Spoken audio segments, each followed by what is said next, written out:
Talk to me about, obviously, the announcement that came out, was it last year, about the college athletes are now going to, we're starting California, didn't it? California, I think, were the first ones to say, hey, you athletes are going to get paid. And even before that, there was the kicker at USC, right, who quit because he's like, I'm making money on YouTube. I'm like, right. So that was kind of like one of the catalysts, I guess. But now you got, people like, quarterbacks or whatever that are getting multiple cars and money. And I think recently I saw, someone from OU had been offered like $1 million to go play somewhere. Yes. Like crazy amount of money being thrown around. Yeah. And, it is still the Wild West at the moment. Yeah. And, these college athletes who, for the most part, have come from humble beginnings, and if someone throws you, even a $10,000 or whatever it is, like, it's a huge amount of money, or a car, anything. If somebody offered me when I was 19, like a car to go somewhere, I would have said yes, right? Like anything, it's like $1,000 is fine. But from kind of an agent standpoint, first of all, when did you hear about this? And then what opportunities did you see coming into it as well? Oh my gosh, I feel like we could talk for hours about all the different dynamics and about to this. So several years ago, I started hearing some rumblings just in the sports business, sports marketing in particular, about, and really you mentioned it, about the player that had to choose between playing Division I sports or making money as an influencer. Yeah. And that's about the time, several years ago, obviously, with social media evolving so rapidly and becoming what it is, and all of us that work in sports media and marketing, started realizing, influencers, companies are now paying more money to influencers. Yeah, it's crazy. Who have more followers on Instagram or TikTok or whatever.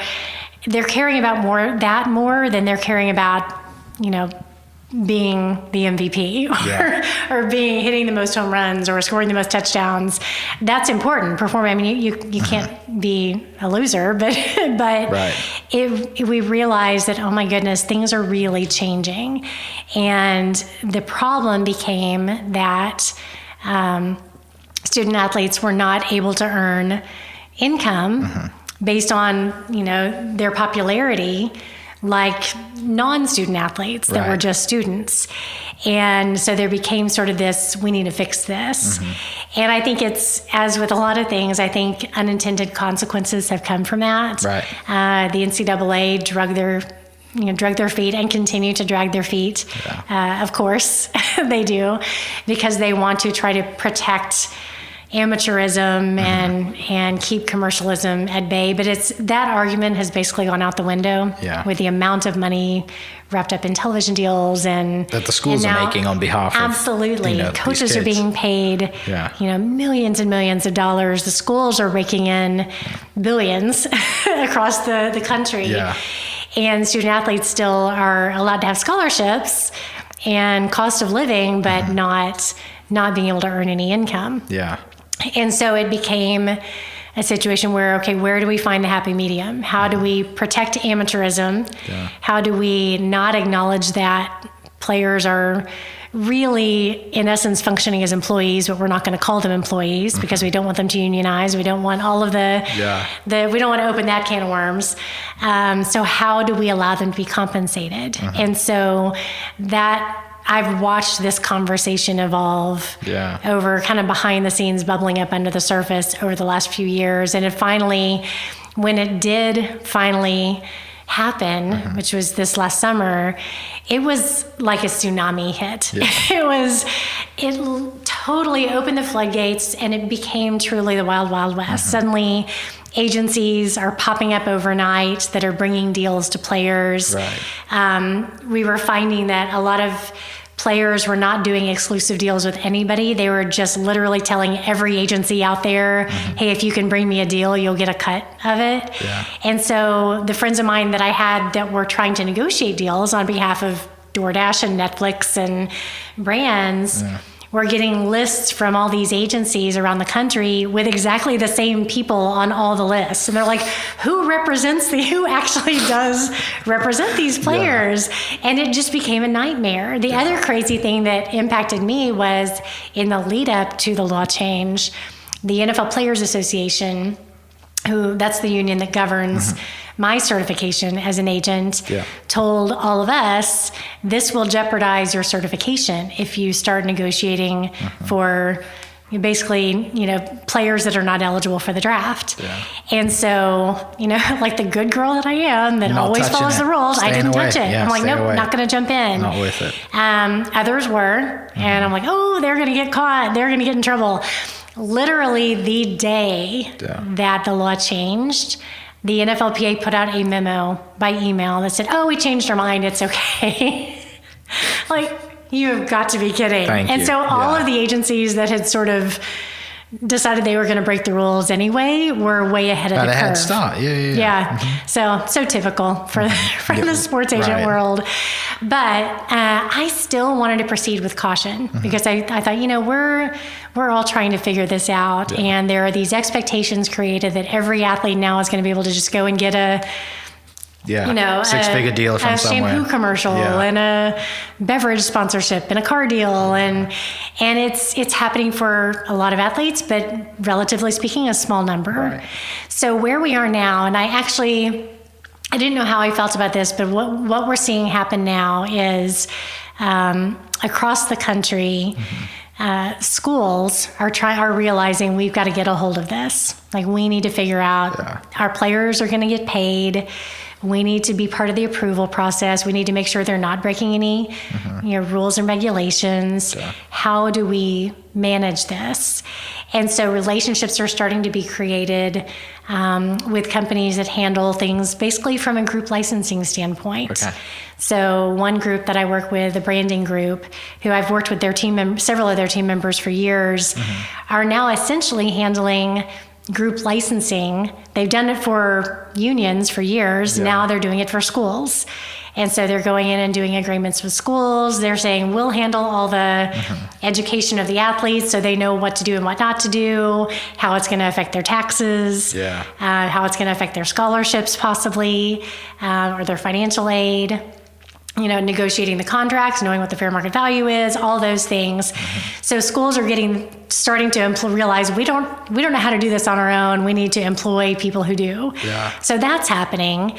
And then on top of that, there are also, and I know the NCAA saw this coming because they talked about it all the time. The NCAA said, okay, we know this is inevitable, but we just don't want it to be used for recruiting. Yeah, I mean, that's exactly what was going to happen. Yeah, exactly. And so what's happening now is there are groups of donors or boosters that are called collectives popping up all over the country.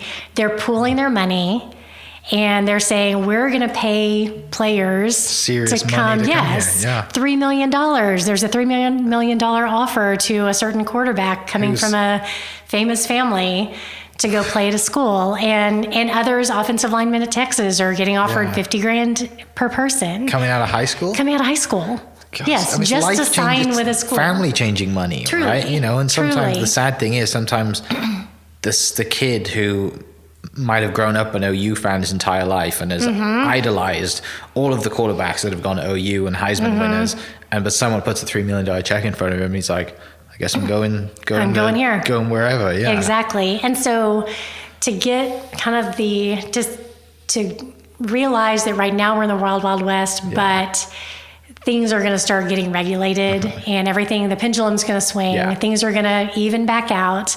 So how do we create organizations, arrangements, contractual agreements that are going to pass the test? They're going to stand the test of time. And so now I've become involved with helping these collective groups figure out, okay, we can't just pay them to play. That's against the rules. Right. We can't just write them a check just because they're coming to play for a school. As much as boosters want to do that and say it's legal now. They've been doing it for years. But, of course they have, but now it's legal. Yeah.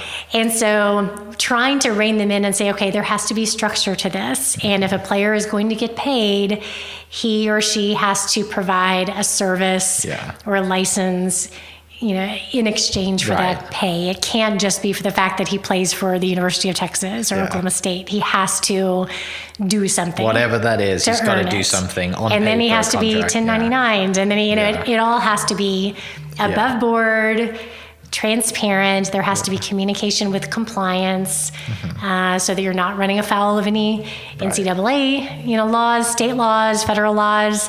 Fortunately, I'm in a place where I'm familiar with all those layers. Right.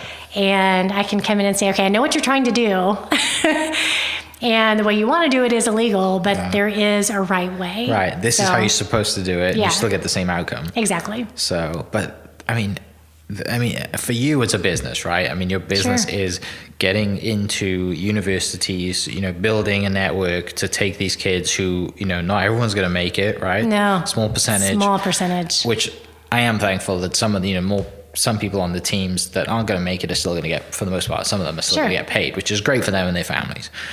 But now, as a business for you, instead of recruiting from college, you might even be recruiting from high school now, right? Yeah, I have to be really careful with it. You have to be careful with just how all that starts. Because there are still laws that prohibit me as an agent, certified agent, from recruiting a player for the draft until he is technically eligible by law. Right. Which in every state is a different measure.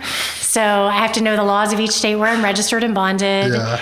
I can talk to high school students that are coming into college. And build a relationship. But we can't discuss the draft. It has to be about NIL. Yeah. So it's tricky. It's really tricky, but it's also going to be, it's changing the industry. The opportunity of, your client base has just doubled, right? Yeah. The opportunity of your potential client base has doubled or more because of this NIL, because of, you've got, if your kid comes into university, let's use OU, for example, a freshman comes in and you're one of your clients is a senior, but he's related or a cousin or, friends or somehow. And you might be involved in finding this guy an NIL deal, but you're building that relationship, right? Yes, that hopefully translates, even though we can't talk about it. Yeah, hopefully translates. Yeah, but it also could backfire. And we saw that happen this year with agencies that said, we'll bring you NIL deals. And then they couldn't generate anything for the backup, linebacker or, and then suddenly it's like, well, we don't want to work with you going forward. Right. So you just shot your opportunity to represent them in the draft. Yeah. So, I think we're all still learning. But I'm glad I'm on this side and not on your side. Because there's so much stuff out there. But do you have anyone that's under your kind of client supervision then that's in college? I do. Right now I'm working with Mackenzie Donahue. She was a kind of softball star. Had that wild catch, right? Maybe that insane catch, the jump blue catch. Yeah.